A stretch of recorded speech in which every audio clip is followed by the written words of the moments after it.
Okay, babe, it is 11:21. Okay. And here we are again. 11:21 because of who? Okay. You spent about 3 hours doing makeup. No, They don't understand, guys. They don't get it. They don't understand what goes into this, okay? I just started wearing a frontal wig. I was trying to figure out how to lay it down. It was a lot, okay? All that sass. Just saying. We miss you guys so much. Who do you miss? Who are these guys? Our listeners, babe. Okay, who are the listeners?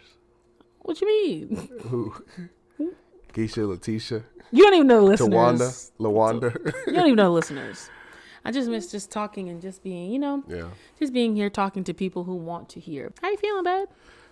I am tired. Yeah. It is 11:22 p.m. Sure where we're at, and curfew has been in effect for a while now, so we're just bundled up at home. It's so depressing, yeah. And I'm not gonna lie to y'all, I hate it. I don't like quarantine. I bet you do. It's such a trigger for me, but that's not the topic of this episode today, guys. We know that it's a lot that's going on in the world, and we've been fairly MIA in terms of being vocal about it. We are a podcast at least. I've been vocal Actually, about I take that back. On we have been pretty vocal about it. Yeah, I take that back. We've been vocal. We have been pretty vocal as far as about actually podcasting, getting on the mic and posting from this podcast episodes. That's where we've been kind of short. But just because there's been a lot going on, though. Yeah. There's been so much going on. So, I mean, just y'all, thank you all for giving us grace. Yes. And, still being here. For the people who are still here, we thank you. We thank you. We thank you. Shoot. I need the people that was there before to come back, too. Yeah. So we can grow. Nah, they jumped ship. As soon as they saw that iceberg, they left the ship. So iceberg? Just go ahead and stay over there. Let's go ahead and stay off that ship. What are you doing with this jacket? I'm doing my little, You're so dramatic. Just go ahead. You already jumped ship when you saw that iceberg, so don't you try to come back now that we made it past that iceberg. Don't listen to him, guys.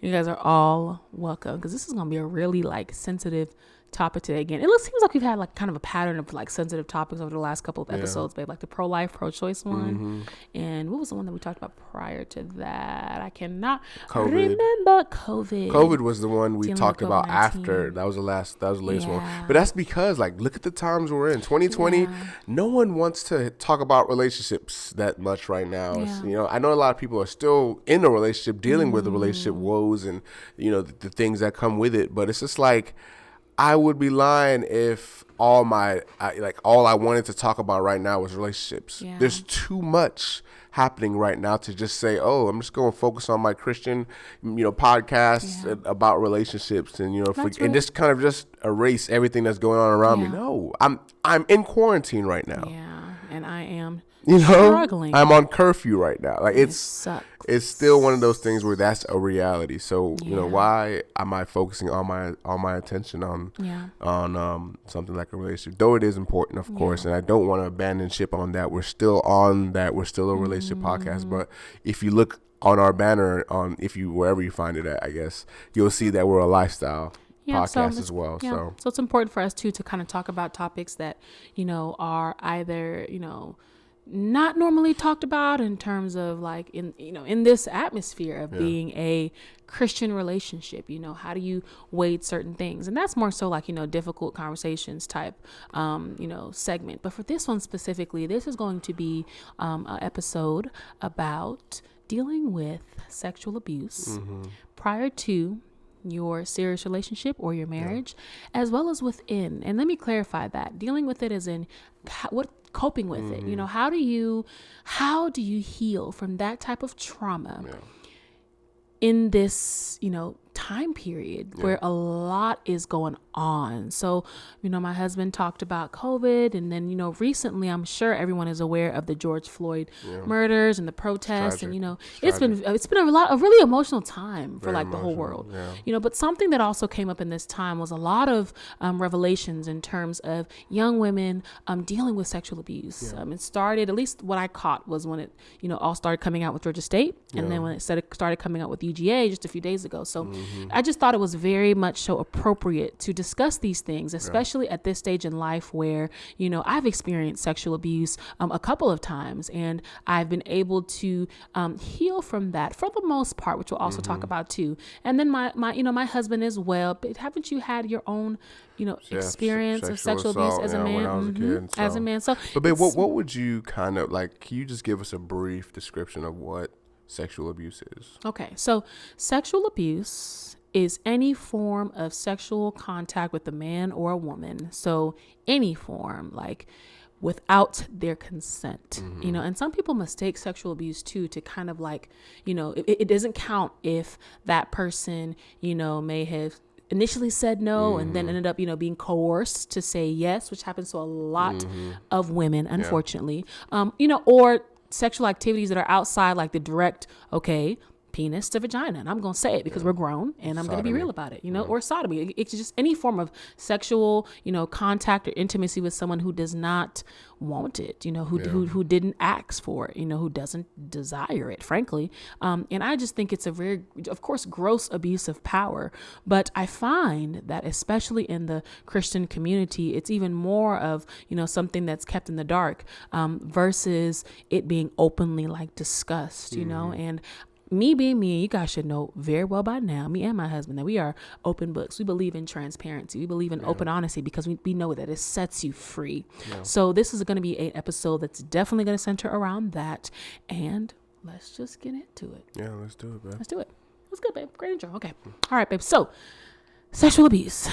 And this is a super sensitive topic again. So we just want to give a whole, you know, what's the word? Trigger warning or disclaimer. Disclaimer. Just giving a disclaimer that if you're in a place in your life where you're not ready yet to deal, to talk about it, then and that's okay. It's okay. Yeah. That's okay. You know, absolutely that's okay. I wanted to say, maybe not to listen to this particular episode, but I'm not going to say that because again, I believe that, you know, one, being open and honest, even with just yourself, is enough to set you free, you know, with yourself and of course God, because he can't heal what's still in the dark. So it's something that, you know, I encourage you to, if not, you know, speak up about to the public, then definitely be real about it with yourself, confide in a close loved one, and then be intentional about seeking whatever help that you may need, whether that be therapy or whatever the case may be, but definitely to not keep it silent, you know, and that's something, babe, that usually when you hear sexual abuse, you think of the woman. But I think that it's interesting, and which is why I want to start with your story, babe, as to your story of sexual abuse. And then we can kind of break it down from there. And then I can tell my story, which I may have alluded to a little bit in previous episodes about my most recent experience of sexual abuse. So like, yes, I was raped and yes, I was sexually assaulted. And it was by someone that, you know, I thought loved me. And it wasn't until I finished, and I said I was going to let you talk, babe, but then I just started getting into it. Y'all see how my mouth just be going. But we'll get into it. Let's start with, you know, my husband first, because I really feel like, you know, we think that women are, you know, that sexual abuse in terms of, you know, women are not spoken about as openly as it needs to up until this recent period. But what's even more in the dark is sexual abuse that occurs with men. Okay. So babe, I want you just to talk a little bit about your experience. And yeah, definitely. I'm hoping also that this, for the people who are still in kind of limbo because they feel like they were sexually assaulted or sexually abused, but they don't know if they were completely. I'm hoping this can also answer some of those questions as well, because I know that's a big challenge for people. It's kind of like wading through, was that sexual abuse? Was that sexual abuse? So, but, you know, to me, you know, it happened to me when I was, I want to say 10, 11, maybe even younger, honestly. But it was like middle school time, and we were over at a family friend's house, and it was all, he had all boy, he had like 4 boys, and it was just me and my brother, and everything was good, and at one point I was we went upstairs to look for a video game, and I think it was like under the bed is where he said the video game was at. And while I was in the progress of trying to look under there, he was trying to, and this was an older guy, maybe he was a teenager at the time. He was trying to like pin me down and take my clothes off and stuff like that. And I didn't understand quite what was going on at the time. it just didn't feel right. I was kind of confused. This doesn't feel right to me, you know? So, that ended up, it didn't end up going all the way as far as rape. But you know, it was so uncomfortable for me that I remember, having to tell my mom about it. And of course she clarified that this was not okay. Because as a 10-year-old, 11-year-old kid, you don't know that if it was okay, but you just know that something happened. So I had told my mom, and she had basically gotten in communication with the father and confronted them about it. And I don't remember anything really being done besides maybe the father disciplining. But for a father hearing that about your son, of course you're going to be in denial. You're going to be like, nah, there ain't no way that happened, you know? So I really didn't think much of it after that, until I was a little bit older, and I realized that this could cause some trauma. But of course I feel like it's more of a, for me, it didn't cause as much trauma as I thought it would. And I know for others though, that one occurrence can cause a lot of trauma for them. But for others, for some others, it's like it has to be more than one occurrence, I guess, to cause the necessary trauma that you see in a lot of people who take on the trait and start being predators towards someone else or trying to sexually assault other people. But even just one time is enough too, baby. That's what I just said. It says some others. Gotcha. For others, it can be just one time. But, for someone like me, maybe it just had to be more than one time. But I just didn't feel like it affected me like it would affect most people, I guess. So the biggest thing for me was just now understanding that this was sexual assault. So I think for a lot of people it's happened many times, or once or twice in their life, but they don't realize that it was sexual assault, and they just never address it. That was something that we talked about, like in over social media. So on Twitter, when all of this started coming to light in terms of UGA women and their experience with sexual abuse, a lot of the consensus that we were under was that, okay, what happens is, because of it being so normalized, like almost like an unsaid form of normal for women, in terms of us, like literally at least one time in our lifetime, but you get to a point that because it's kind of normalized, or let me flip that, because actually it's more glamorized, where when you hear rape, you think of being, someone running out of the woods while you're running and grabbing you and literally just ravaging you. But it isn't always, like that. So when it doesn't happen in that way, then it doesn't register, and then and especially in my case, where it's with someone that, and I was in a relationship with, I thought I could trust. I thought I was gonna marry. Thank God I didn't. But it literally was enough to make me not register that this is what's happening. But like I said, we're gonna get into me, but I want to focus on you for a little bit more. So that you're saying that, okay, you keep dropping it in. What you mean? You keep dropping it in and then taking it right back out. I'm just so confused. Because I'm just keep going back to that same occurrence, and then you just be like, oh, let's just focus on you a little more. There's so many layers. It's just so many freaking layers, babe. Like but you can tell that you really want to talk about it. So y'all just stay tuned in, because she has a lot to say about this. Got a lot to say. But for your situation though, babe, I thank God that it wasn't something that like, negatively traumatize you, because I know of different, and it's like, for that to not affect you in that way is amazing. But I also believe too, babe, that a lot of people, because of the fact that they haven't, either they haven't registered their experience of sexual abuse, or abuse is abuse, that, a lot of people are experiencing and battling things that, are on the surface, and it's being branded as, okay, he's just bad with commitment, or she's just, bad with trust. But there's, a deeper rooted reason for that. And that's more so why I wanted to talk about this aspect as well too, babe, or this aspect of sexual abuse, is because of the fact that, because what I'm seeing a lot in relationships and as well as in singles who are preparing for that or desire that, is that, you'll do something, or you'll react to a certain thing, or you will interact with someone in a certain way, whether romantically or not romantically, not realizing that there is a deeper rooted reason as to why, that interaction is so, or that what was said was such a trigger, or, you can't go back to that particular thought or that particular place. And it's something that I just encourage everybody. I was about to say everybody, because I'm gonna say how it is. I encourage everybody, okay, to deal with it, and to not feel like you have to deal with it just on your own volition, like to literally sit at the feet of God, lay it at his feet, lay that burden at his feet, and take on his own, because we know that it's light and that it's easier to carry than carrying the trauma of something like sexual abuse. But the reality, though, babe, is that it's not always that easy. And that's exactly why, again, this conversation is necessary, because I know, y'all, I know that frustration of, okay, you may hear about it a little bit in church, and or you may have confided in someone who just said to pray about it, or that maybe just brushed it under the rug, like how you're talking about this guy's parents did. And it just continues that cycle of that cycle of planting just perverted seeds that end up following generations after, and I am a big fan, me and my husband, of we are taking down the Goliaths of our generation, period, before bringing in lives into this world, before bringing in our children, because we don't want them to experience the type of things that we experienced, But I just wanted you to share, babe, because it just shows that,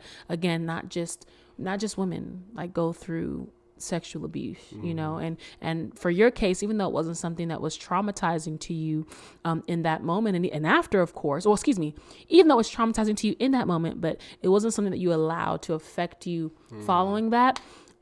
It's not like that for like a lot of other people, I definitely understand it, because I've met a lot of men who have gone through the same thing, and it's literally followed them. And these are roughest, toughest dudes you probably see, and you'll think that these guys are just rough and tough, but they've experienced things like that in their childhood, whether it's from women or men. Right. They have experienced stuff like that. Women. Sorry to interrupt, babe.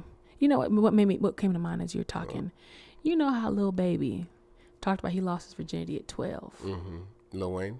Was it Lil Wayne? It was Lil Baby. He lost his virginity super young, babe. I thought it was Lil Wayne that lost his virginity. Lil Wayne said the same thing. But see, would you consider that sexual abuse in that case? But that's not. Because I thought it's glamorized, babe, for men. That wasn't your description, though. What you mean? Your description of sexual abuse was if like sex was basically forced upon you, you didn't give consent. But even in the case, babe, of a minor, though. But yeah, a minor can be having sex with another minor. But what about in the case of at the age where you're not old enough to know what's going on? Because in these cases, babe, that's why you're typically having sex with someone who's a similar age. But what about those that don't, though? What about the cases, babe, like these examples? Yeah, if it's a case where grown people, that's statutory rape. It's rape. That's what I'm saying. Okay. If it's a 9-year-old and it's an adult, that's statutory rape. But I'm talking about in the case of where you said Lil Wayne and Lil Baby, like they said that they had sex at that age. Doesn't mean that they had sex with an adult. They talked about having. I don't know about Lil Wayne, but I know Lil Baby specifically. She was a lot older. Yeah, babe. She was a lot older. I posed that question. It's definitely rape. I posed that question though, babe, because it was a man that experienced it versus a woman. And see, so babe, you see the hypersexual aura that Lil Baby has, and it makes you when you hear things like that, it makes you question, like, was that seed planted in terms of the aversion?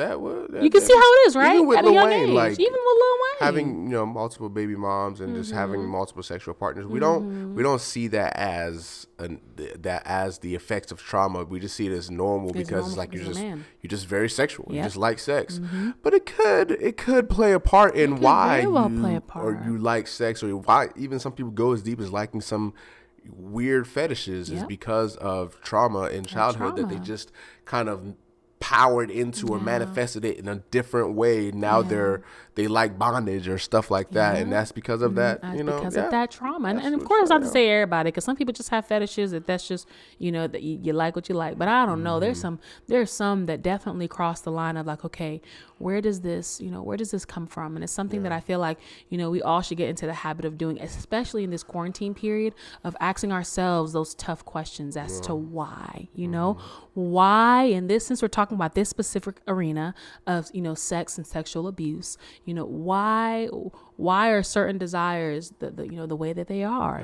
If this is something that you may have experienced sexual abuse and you haven't dealt with it, but you're seeing certain patterns in your sexual history or with your partners, and certain desires that may not be 100% quote unquote normal, but the reality is just that sometimes it isn't, and sometimes you gotta dig a lot deeper to really ask yourself, really, really dig back into your mind as to what prompted those experiences, And I think even that, kind of sexual assault at a young age can definitely cause someone to delay their when they start having sex. Yeah, absolutely. So like, I think that happened to me in a sense when I think about it. I didn't start having sex till, and it's not super delayed where some people like wait till their 30s or something like that, or 40s. But I didn't start having sex till like junior year of high school. And I know for some people it's like, that's not that delayed. But it's just like for someone like me where I was dating women and all that, but I didn't have sex with anyone till I was in. Why, like, babe? I don't know. I literally equated it to just me being a late bloomer in that sense. Like, it's not that I couldn't get women. I just didn't have the desire to, get, what I'm saying? Actualize it in real life. Where, it's not that I wouldn't even run from porn. Porn was a factor. But it's just like real life sex just didn't make sense to me at that point. And even the person I lost my virginity to, it was just like, wow, this is different than what I thought it would be like type of thing. This is not that great in my opinion. You know what I'm saying? And that's, got you thinking, doesn't it? And making you think. Because I was going to ask another hard question. Like, do you feel like, babe, at all then that your experience of like nearly getting raped, or that play a part at all? Do you feel like it subconsciously did, or that it's even now it makes me sweat. It's just he's sweating right now, guys. It's terrifying because it's just it's similar to the people that say like how Lil Wayne. I'm bringing up Lil Wayne so much, but how he said in one of his lyrics, 2 more inches I would have been in that casket, like 2 more inches to his heart, he would have been dead. And I was thinking that with me, like just 10 more minutes, and I would have been raped. Yep. It would have been penetration, and that would have been damaging. You know what I'm saying? So I just be you're making me think this episode. I didn't even think any of this out really before this. I just and now just that now we're talking about it. This is why you need a therapist, because you just be thinking, oh, I'm good. Until you talk it through. Until you start talking it through. And I've never really talked to about this with anyone besides the people that know. That's my mom, my brother. And me, of course. And now Bianca, because it's just like one of those things. It's like no man wants to tell a story of how they were almost raped or sexually assaulted by another man. They should. Babe, it just comes back to the whole men having to be macho and all that stuff. There's no sensitive side of men. It's just, you're not allowed to feel. Yeah, but it affects you guys. It like does. How it affects us, It does. It just affects us in a way that looks normal, but it's not normal. But it's not normal. Yeah. That's what I see. But see, that's why I pose that with Lil Baby and Lil Wayne, babe, because like it may be glamorized at that age of, wow, you just had sex with like a 20-something year old, but it's like, no, like that I believe, guys, and this is why, as much as I don't judge those who, and this, I know this is a completely separate topic, but as much as I don't judge those who are homosexual, I still love the individual the same. I don't support, and the same goes for kissing with heterosexuals, whether it's heterosexual or homosexual. I do not support showing like kids prematurely things of sexual nature at all, because I know how much it steals their innocence, and I'm going to go ahead and segue this into my experience of sexual abuse and that the trauma that I experienced, or I guess finally realized was the case later on in my life. So probably more towards the end of college. But I made this point specifically because I remember like, very, very young days of, going to church with a particular, like a close, family friend, and the son of that leader of the body being someone that was literally like molesting, a lot of the girls that were in our church community in childhood. And at that time, we didn't see it as something that was like for real sexual abuse, like we didn't see it as that. And for me specifically, it wasn't that he was like, like putting his hands underneath my clothes and stuff, but it was just, the feeling over the top, the groping, the promiscuous questions in 4th grade, babe. Like, those he's are the 19, I'm in 4th grade. It's the worst because it's like they know what they're doing. It's like a lead up. Yeah, if they're doing that with you, there's gonna be a time in their life where they're gonna do it, go deeper with somebody else. It's like, and it's like, I didn't connect the dots in childhood as to how that was so inappropriate, but I do know that it also led, it was part of what led into, me being someone that was a little bit more hypersexual younger, even if I wasn't having sex, but still just even, the thought of it, wanting to engage in it, et cetera, it planted a seed that I didn't know was a real seed. Yeah. Right. So now fast forward now to me being 12, this was like my second, experience of being, sexually assaulted. And it was someone that was, actually was my granddad's houseboy. We traveled home to Nigeria. And he was someone that was very close to my family, but he was a lot older than me. I was 12 and he was 19, 20. He was an adult. And this is another talking point too, and something that I want to hopefully encourage someone that may have experienced this. But at 12 years old, babe, when you're young, you think you've grown. Yeah. You think you already know enough. I was super developed. So I was 12, but I didn't look 12. I was very much so developed. So I had that problem of older men, being interested in me or looking at me in a certain way, in a way that I wouldn't have preferred. So at that age, I was, because of the fact that he was the only like male, and he wasn't even attractive, but he was the only, man in the house that was giving me attention, essentially. I almost felt like, or in hindsight, that I encouraged the behavior before it actually started. But when it actually started is when I realized this is not what I want, and it led to a point literally of just one day him cornering my granddad's house and literally like sticking his tongue in my mouth and him sticking his fingers inside of me. And I kid you not, I literally, after I went to the showers, because I was so shocked at like what had happened. And I was so like, like this isn't, I like this boy, but this isn't exactly what I would wanted. It was my first kiss. It was just, and this was on 2 separate occasions specifically. The kiss was one separate occasion, was my first kiss, and it was horrible. But the second one where he, went as far as to basically finger me without me desiring. I'm 12. I didn't want that. And I literally went to the shower and I showered for like a good few minutes trying to wash out. I've heard this story before, yeah. But it's still so shocking every time you tell it, because it's like 12 years old. I can truly tell y'all that I was not thinking about sex at 12 years old. Yeah. And that's just crazy to think about. But you see the difference though, baby, is that women, like it's almost like we're pushed into it. Like we're objectified. We've been objectified so much in history that even now where, people are being more vocal about their sexual abuse and it's known that, you should respect a woman's body, et cetera, it's still like we're so sexualized that most men, I'm going to say most because it's the reality, that most men still do not know how to properly respect our bodies, And I don't blame like this particular guy, who was young at that time for overstepping boundaries, because I believe as well too that everyone has learned behaviors, so he had to have learned it from somewhere. But even with that though, he didn't know how much it affected me and made me uncomfortable, until he continued trying it a few times after. And I told him, I don't like this, And I had mentioned it prior, but he wasn't getting it until I finally was like, I don't like this. But in hindsight though, it was definitely a form of assault because I didn't desire it. I vocalized it and he completely ignored it and continued. And I'm a child at that. That's why I posed that question in the beginning. When you put age into the mix, like I believe that there's an age that you reach where, and we can just call it 18 since what everybody else calls it, but when you're at the point where you're adult enough to make decisions for yourself, that's at the point that okay, like maybe consensual versus rape. But at the point that you're a child and you don't know better, it's statutory rape and it's assault. Period. So that was the second time. And then the third time, which was where, okay, I'm really now having to deal with the trauma of being sexually assaulted and at this point, my being raped.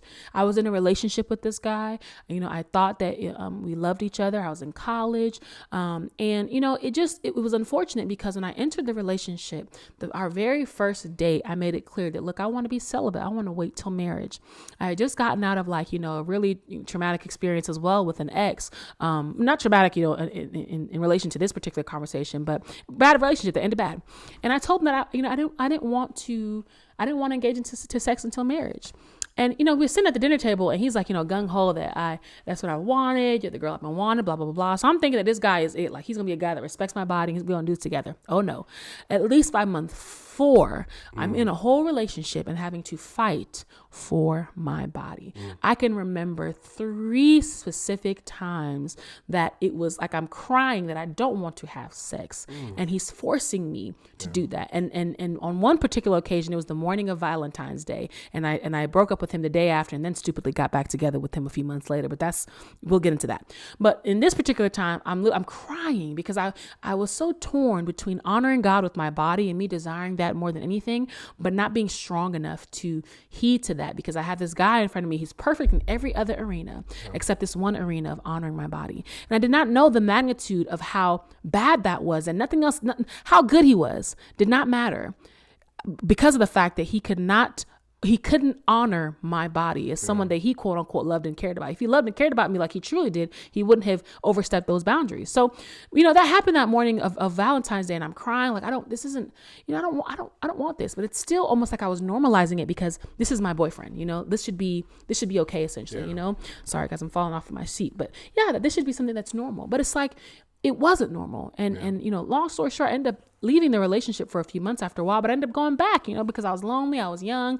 And, the Lord made it clear that I needed to be with this guy on top of these actions that I'm not paying attention to until after the relationship. But there are a couple more occasions, after that, excuse me, there are a couple more occasions, after we got back together that like, okay, this is off, and I remember one specific time as well too, where he had come over to, I went to UGA, he had come over to see me, and he was literally forcing, himself on me to give me head, like biting the inside of my thighs, literally making sure that like I'm not able to move, and I'm telling him that I don't like this, it hurt, but how sensitive I am when it comes to pain, like I don't like, it hurts, and it left bruises, you know what I'm saying, and it wasn't not listening. I was 19 maybe, 19, I think 19, 20 or so.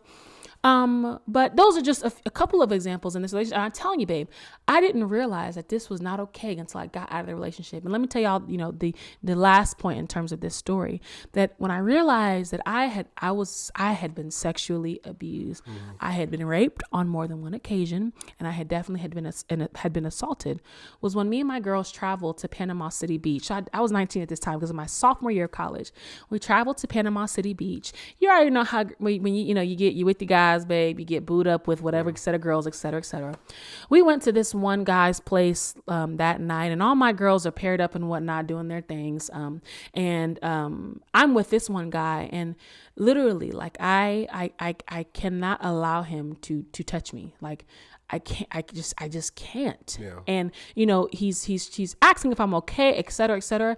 And I'm just like, I just can't do this. And I just get up and I just walk out, but that had never happened to me before, and that was how it was for a period of time, months and months and months, until I felt like, that was something trauma that I had healed from. But, what was crazy was even over the course of those like 2 years, because after this relationship, I remained single for 2 good years. So up until I graduated college and started grad school. And, it was still, I still was dealing with that trauma in that period because, I realized after the fact that this was something traumatic that happened to me. And it wasn't until the summer of my senior year. So this happened my sophomore year, guys. And I didn't finally deal with it until the summer of my senior year. I was studying for my MCAT.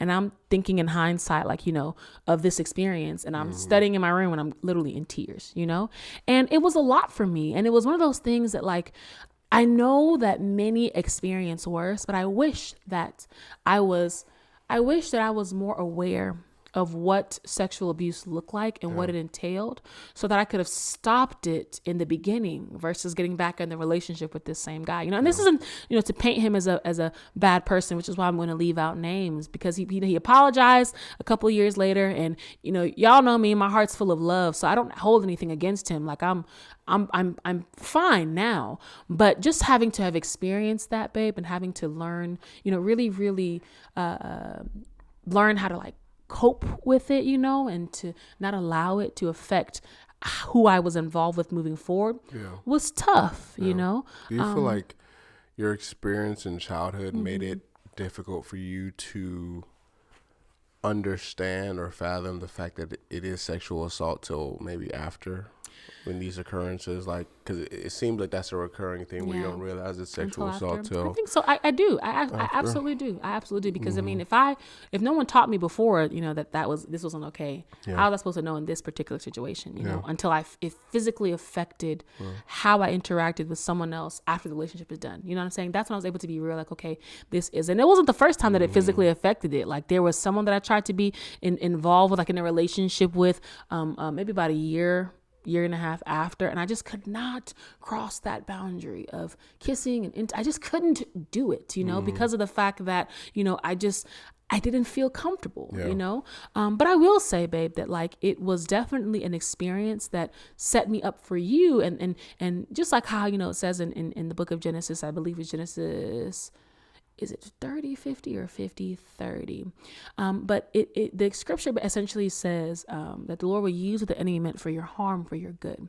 And having experienced this, babe, with my ex, really, really put me into the mind frame before you of knowing that any man that I was going to marry, any man that I was going to like build a life with, I needed them to respect. It became a priority, babe. It became even more than a priority, babe, because I'm going to be real. Y'all know my story that before you, babe, I was living my best life. So, of course, at that point, I'm quote unquote thinking I'm over the trauma. But in reality, though, in my heart of hearts, I knew that the man that I was supposed to spend the rest of my life with, I needed to know that he loved me more than my body, and that he knew how to honor my body, because not only would that show me that, he loved God, but it also would show me that he loved me, and he loved me deeper than just the surface, to be able to love me without having that aspect of, intimacy and whatnot. And that was you, of course, babe. Like, and you did it wonderfully, respected me 100% throughout, and still do, of course, but it just meant a lot, babe, having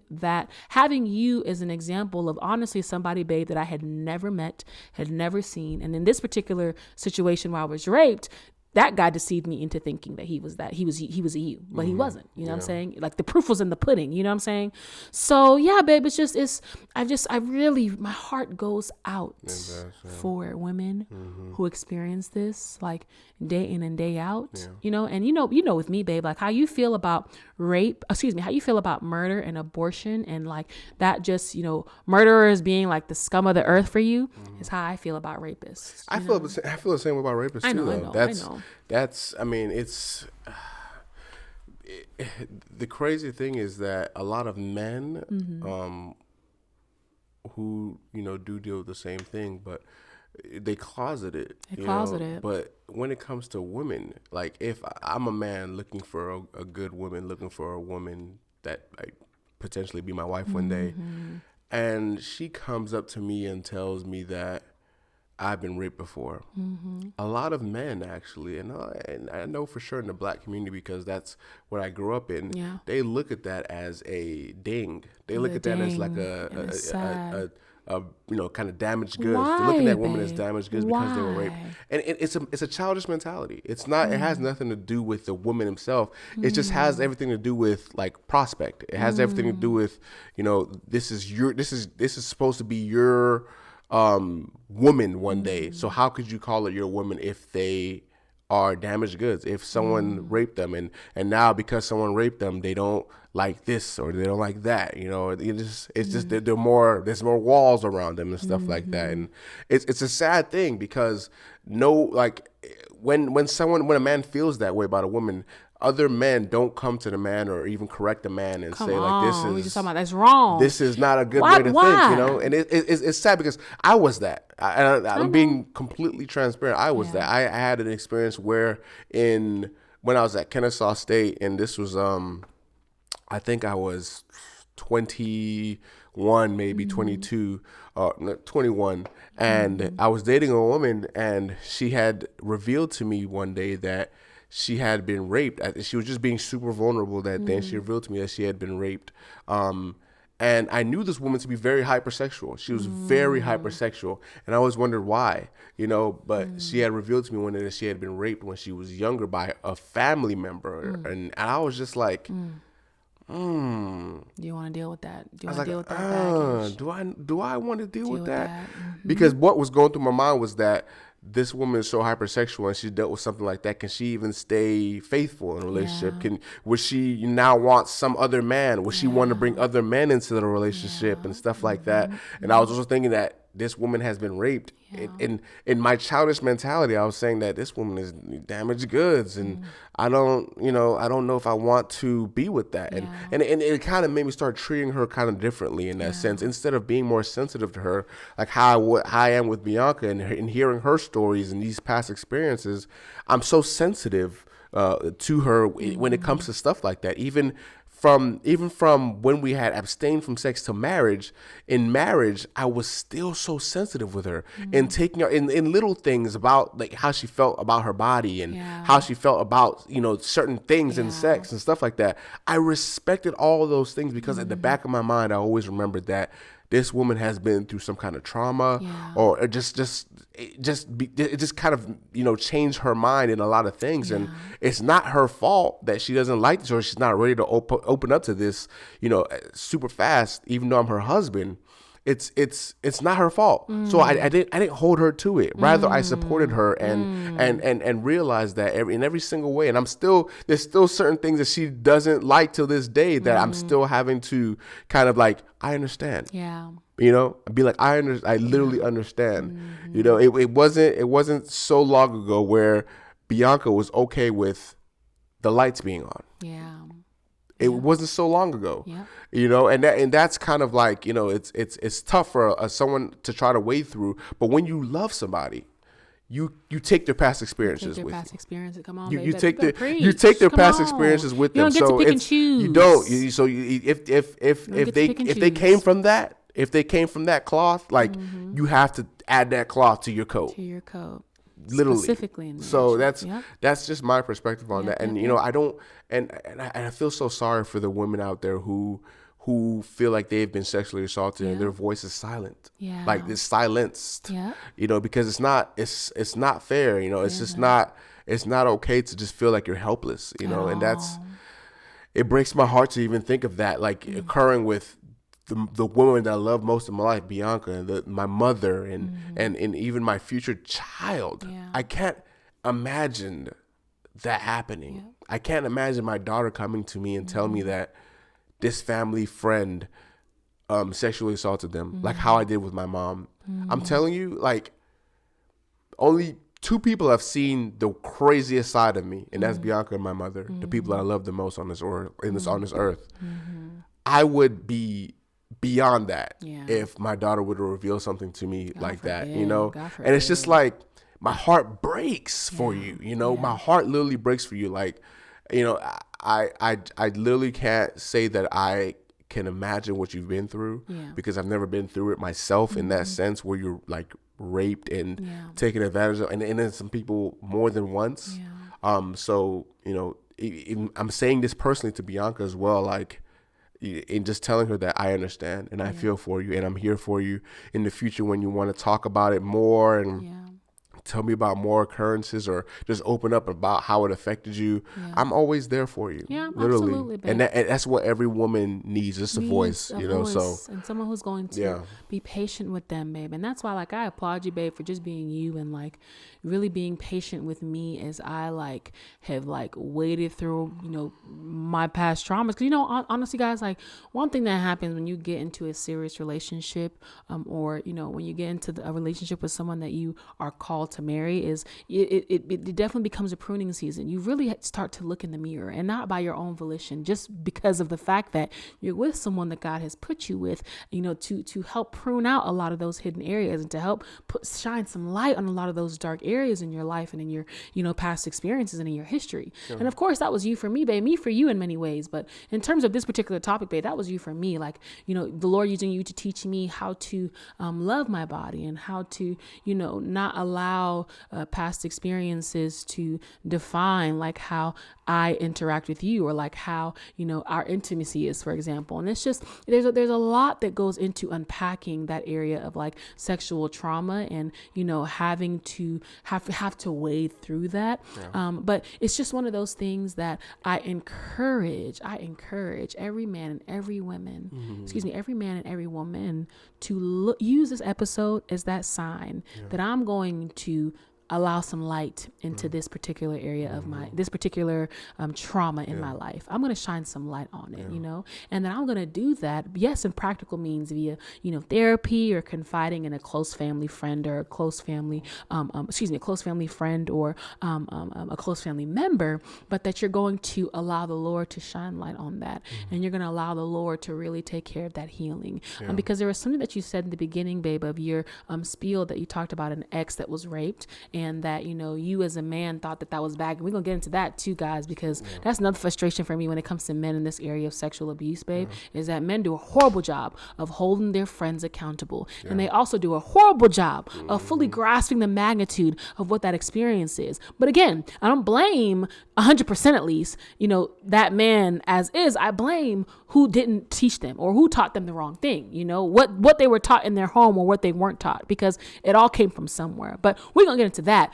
Specifically, coming full circle to this example of this girl, and you realizing that she's hypersexual and et cetera, et cetera. It's like, we don't tend to understand the magnitude of how our experiences and our past absolutely affect our partner and who we're with. And I see time and time, we all see the fact that hurt damages, or hurt people hurt people. That's the phrase. Hurt people hurt people, even if you're not aware that you're hurt or that you're, still damaged in a very foundational area, but hurt people. And I just encourage those who are experiencing something or who have experienced something like this or are to use this episode as that sign, that light, that word from God, that I'm going to take care of this. And I'm not going to allow that negative seed planted, that negative experience to define me or brand me any longer, because it is not your identity.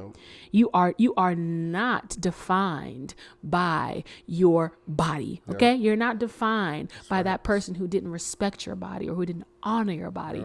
Instead, use that pain for power. And I mentioned this over social media when this topic in terms of sexual abuse came up with a lot of my UGA community about using that pain for power and using that as a standard set for yourself to not allow any man or any woman to take advantage of you in that way again, and that was something that I tried to put in place after I finally felt like, okay, I'm past this. And, it worked out. It's a positive thing in my favor, of course, babe, because, you're here, but it's a very important standard to be set, because like they say, if you don't stand for anything, if you don't stand for something, you're going to fall for anything, And it is a healthier perspective to take from that trauma, that this right here.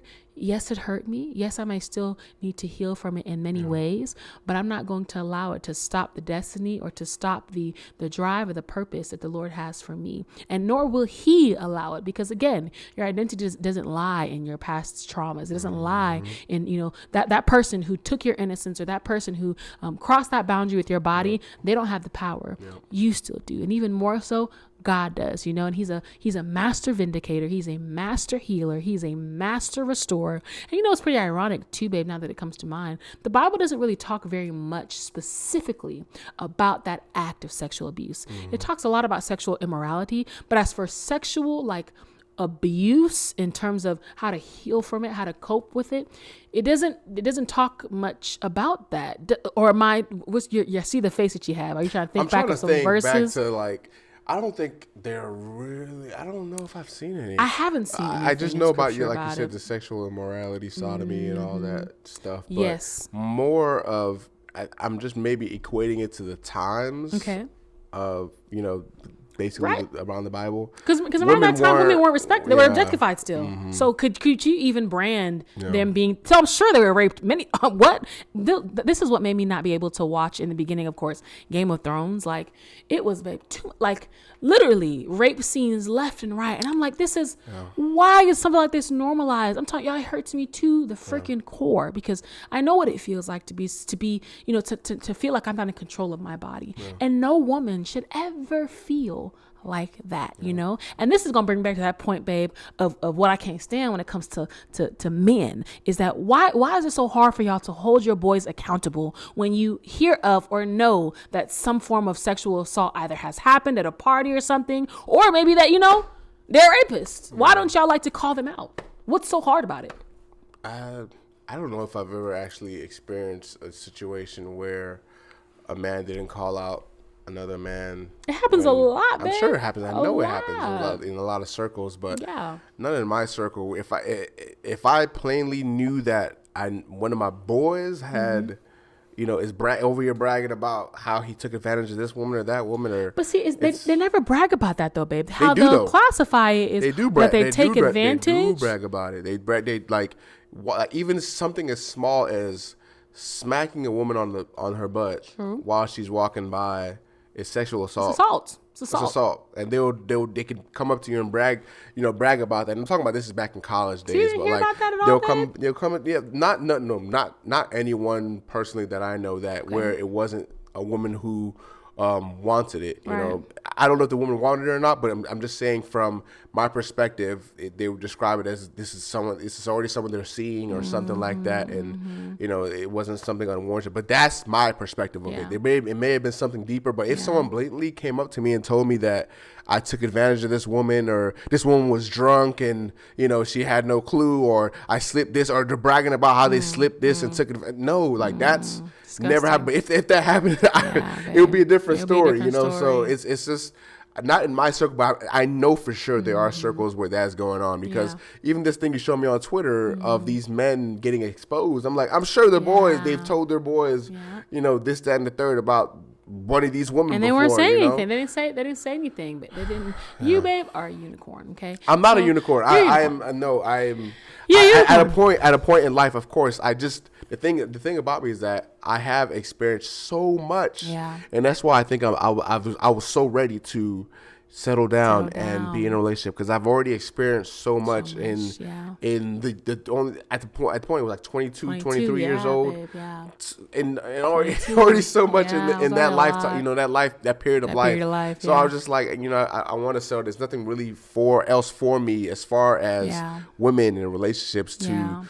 look out for, so I don't know, that's really the most of what it was for me. I'm happy to hear though, babe, that you weren't involved with friends that were engaging in those type of things, or that were glamorizing that's also a woman not being fully just being not involved with those kind of people. With those type of what counsel means everything that can change your perspective or influence you to be that person, male or female. Honestly, it's not a good look, one, and two, my thing is, why not keep in mind what is this person's life going to be like following this point? Okay, how will this affect this individual? Another thing you just said earlier, piggybacking on that, the point you made about power.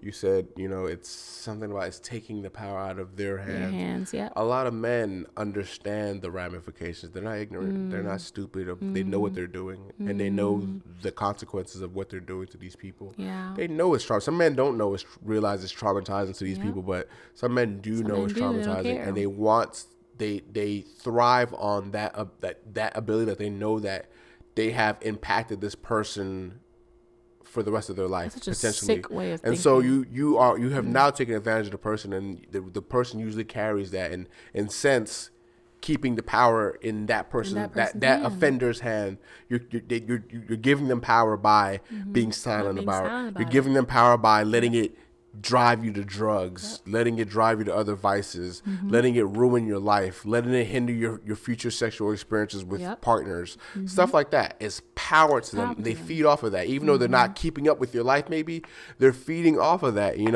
the spirit, maybe, in the spirit so it's just one of those things where, like, you have a voice, like, please understand. It's hard to believe it when you see women being kind of villainized for speaking up and approaching their offenders or confronting them. But trust me, people are seeing it, and when people see it, they're getting courage as well to step up. And I believe, like, this whole Me Too movement and stuff that happened, Was it good or bad for women? I didn't understand the perspective. Well, it was a good from the woman's perspective. But the Me Too was like a power movement, almost like Black Lives Matter movements. Except in this case, it's just it allows women to, or is a catalyst for women using their voice and being open about the fact that they too were raped, abused, or assaulted. That's exactly what happened, on Twitter the other day. That was a catalyst for this particular episode, because it was girl after girl babe, from college that had talked about their experiences. 7, 8, 9, 22, 19, 26. I saw someone who was raped at 26, so it's like it happens so often. It's one of those that's like, if one woman is accusing one man, sadly enough in this society, it's so easy to like not believe that one woman, but when it's multiple women coming forward about one man, like it's kind of irrefutable at that point. Like, what do you say? You have to investigate it at this point, and it should be at one woman. Like, I want to tell you, your one voice is already strong enough, but your one voice gives courage, like we just said, with Me Too and all that, for the next woman that got sexually assaulted by that same person to come forward, and now you have more, packing in your case for against this guy. So your voice is definitely important, and I want to really express that to people and emphasize that to people as well. It's so important that you are loved, you are worthy. Let me tell you something. You have a different type of strength to be able to experience that type of trauma and to still, one, be here, and two, still have a capacity to love, even if you don't think that you do. We all are innately born with that capacity, okay? And you and I'm going to speak to women only because I am a woman right now. You as a woman, like, God naturally created us as nurturers. He naturally created us as lovers. So to be able to experience that trauma and to still have that capacity, even if hidden up by, walls, or hidden up, or put in hiding by walls, or protective mechanisms, that it doesn't take away from the fact that you coping mechanisms. It doesn't take away from the fact that you still have that type of special gift inside of you to be able to love unconditionally, and of course be able to do that, and that's also a big reason for me wanting to do this podcast, because I really just want to get on here and to encourage men and women who have experienced this to know that you are not too broken, you are not too used, you're not too dirty, all those are lies from the enemy, okay? The Lord, his hand is not too far to touch you and to heal you and to speak to you specifically about your purpose and your destiny outside of this form of trauma, okay? It does not define you. And as my husband made clear, your voice absolutely matters, okay? But another big reason too that we'll probably use this as a opportunity to kind of close out this particular episode, because we did talk about it a lot, babe. And thanks, babe, for being like, open about your experience with, because a lot of men aren't, So one thing I wanted to kind of, I guess, close with essentially is to give, and I know you talked about a little bit of what your experience was, babe, from being the person who is, outside of that trauma and having to help the person cope with that trauma. But I think it'd be something really good to do, babe, to maybe give some like practical ways to really not only, deal with it as someone who's experiencing trauma, but as someone outside looking in, how to be a good support system for that person, you know? And I'd like to be the person, babe, I'm gonna, give that, some practical ways off the top of my head that I can think, give some practical ways to deal with that pain and that trauma. And then I want you, babe, to give a couple of ways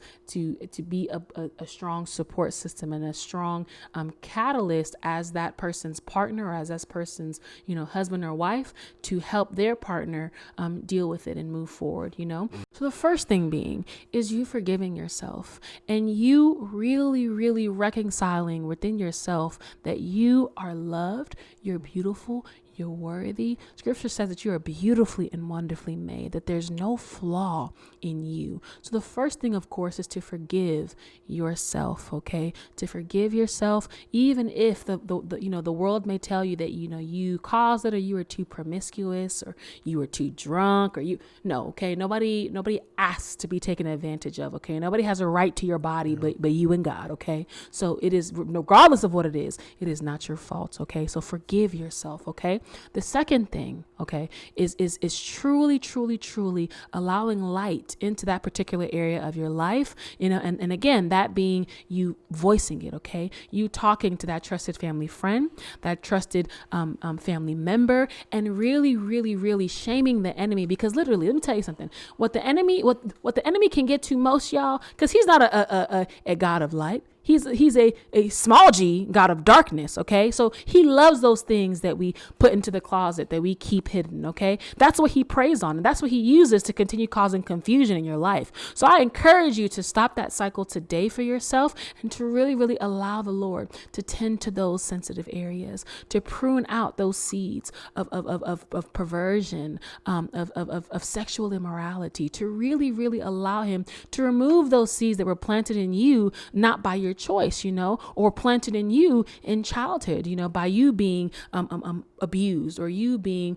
not respected in terms of your body and in terms of your boundaries. Okay. So give him that burden and really trust that he is more than capable. Use me as an example, that he is more than capable, okay, to restore whatever that person may have stolen, one, and to provide you somebody, okay, who is going to love you unconditionally, okay, and who's going to show you that love and appreciation that you may not have received from that individual. Okay, so that's two. And then the third thing, which is the hardest thing, is forgiving that person.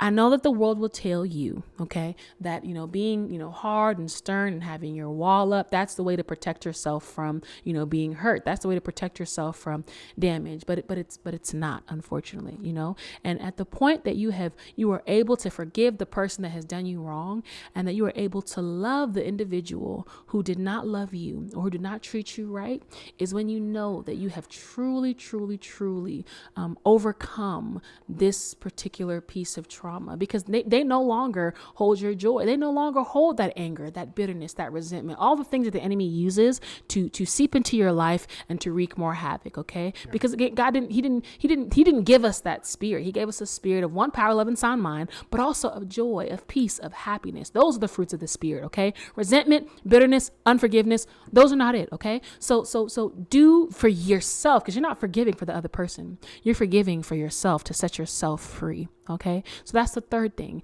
is forgiving that person and not being afraid to, because you're not giving them a way out or a leeway to continue abusing by forgiving them. Because again, you're not doing it for them. You're doing it for yourself, to set yourself free. Okay. So I encourage you to really, really press into the Lord, so that he can give you the grace to be able to reach that point of not only forgiving yourself, but also forgiving this individual. Okay. As well as healing all of those areas that may have been, unlocked, and all of those seeds that were planted in you because of this, that had served as a negative thing in your life. Okay. So that's my third thing, babe. So babe, I want you to now give a couple of tips about what's the best way to be the best support system before we close out. Okay, so all right, let me go off the top. Okay, but you weren't listening. You were too busy trying to. No, I was listening. But going off the top, I guess, and just in what I've experienced with Bianca, and just in general, first of all, realizing that person didn't ask to be raped, didn't ask to be assaulted or abused, and just understanding that as a first off basis, like this person is innocent. They're the victim here, and they didn't, ask for any of this. If they could go back, they would take it back so many times, and that person has to live with that. And that's, just understanding that about that person, and that can go a long way in itself. And after sitting down and understanding about that, after sitting down and understanding that about Bianca, I've been able to just, empathize more. And that's number two, empathizing with the person. So putting yourself in the person's shoes, and just kind of feeling how they have been feeling since maybe even some of them are even guilty about it. And like guilty about putting themselves in that situation. They feel like they put themselves in that situation or being put in that situation and stuff like that. So just empathizing with the person. And I had one more. Oh, the last one. Be patient. You got to be patient. The P word. You got to be patient. That's a cuss word right there, babe. Because right now, at that point, when you're taking on all that, you're realizing, and you love this person, you're realizing that you're on their time. you're realizing that you're on their time. I mean, you're realizing that you're on their time. So you said it again, but you're on their time. Yeah, I said thud, something like that. I didn't catch that. But you're realizing you're on their time. Yeah, you're on their time. On their time. On their time. You're realizing they're all right. I'm just done. You're tired. I'm done. But you know what I'm saying? You're just realizing that you're on their time. Yeah. So you have to go at their pace. Where you know it just, and that's the way to. Maybe they're not gonna be able to forget that trauma, but at least it helps them get over it. You know, get past it, be able to move on and stuff like that. Being very patient with them. Absolutely. So those are my 3 biggest tips I thought those are great tips I can think of, because that's because sometimes you need a reminder. Yeah, you know, and you could even apply those things to really everything in a relationship. Everything, but especially in this area, though definitely, babe. Those are the things that made me comfortable. Especially that last point, babe. Patience made me comfortable, babe, to really like continue being intentional about unpacking the things that made it hard for me to love myself, and in essence, made it hard for me to be comfortable with you when it came to my my body, and when it came to things like sex and whatnot. So I truly appreciate you even just loving me enough, babe, to where you were always intentional about being patient. So that is the end of this episode, guys. We really pray that it touched somebody, because we know that sexual abuse and trauma in this realm is so common, and that the enemy can also make you feel like because you've experienced this that you're unlovable and that no one is able to love you because of it. So we really hope this episode touched you, and that if you're someone that's experiencing sexual abuse or rape or trauma of any sort, just know that you are not alone, that many women and men deal with the same experiences. So if you're someone that is dealing with sexual abuse in any way, please feel free to call the national hotline, 1-800-656-4673.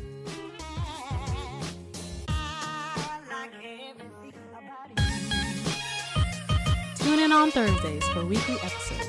You can find us on Apple Podcasts, Spotify, and YouTube. Don't forget to subscribe, like, and share. Follow us on Instagram at Just You Me Podcast. Thanks for tuning into Just You and Me Podcast.